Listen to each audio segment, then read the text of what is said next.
Hello mga ka-low-carb. Ito po si Uncle Justin, 67 years old.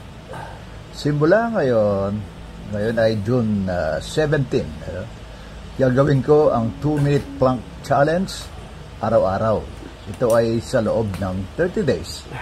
At gagawin ko ito habang ako ay naka 24 hours na nagpo-fasting. But ako ngayon, 1 meal a day. Bakit natin ito gagawin?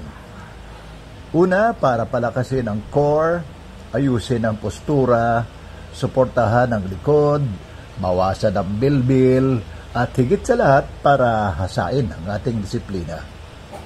Hindi mo kailangan ng gym o mamahaling gamit. Ang kailangan lang natin ay commitment at tamang lifestyle.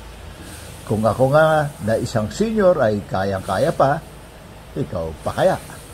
Sama ka na sa hamon. Lang tayo araw-araw, panalo sa low carb, panalo sa buhay. Padayon mga ka-low carb.